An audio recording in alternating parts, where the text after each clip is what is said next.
easy part is over. 20 months waiting for this transaction to close.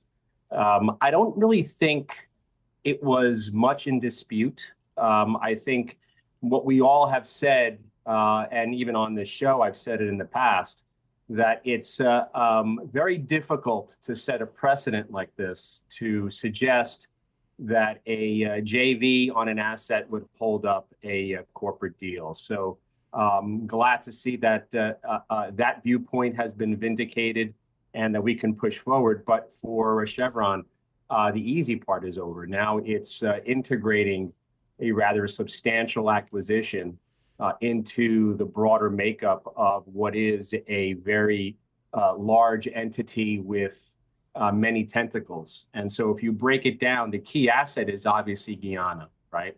But there's also assets that support the cash flow, and that is the Bakken. What do you do with the Bakken? The Bakken is a maturing asset, and an asset that isn't likely to grow much because of its limited footprint in the region.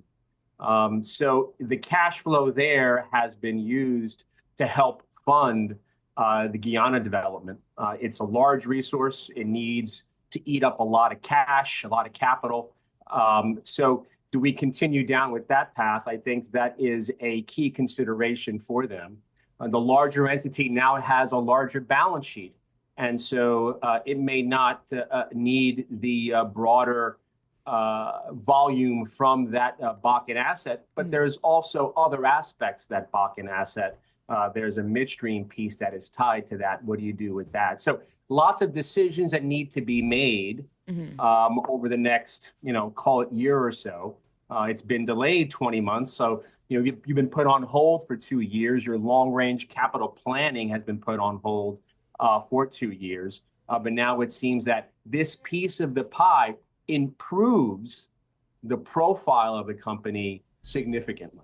Hey, so one of the things that the Chevron CEO said today in our Bloomberg TV interview is that closing the Hess deal is also good for the oil industry at large. And I'm curious what you make of that statement and whether you agree that this is good for the oil industry.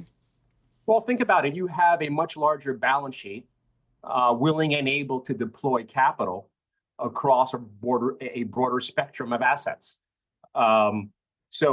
Hess was a smaller enterprise. In a way, it was somewhat capital constrained, not to the same level of on relative basis to Chevron. Chevron has more head to put behind the asset and more capital to put behind the asset. This isn't the end to the developments for Guyana. There's much more exploration, delineation, development that is likely to occur.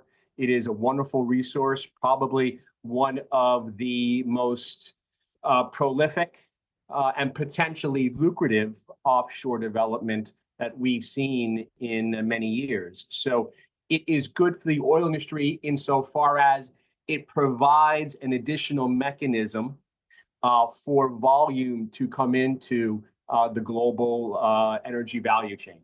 Now, Vince, in the last 30 seconds or so we have left, you mentioned the oil industry. So big oil in itself, isn't this where companies usually partner together, to help minimize risk, share costs, things like that? Yeah, it is. And this is what the industry is built on. And that's why we always felt that this arbitration, this case was somewhat dubious because if you shut down this acquisition, you call into question the framework of many deals across the global energy value chain.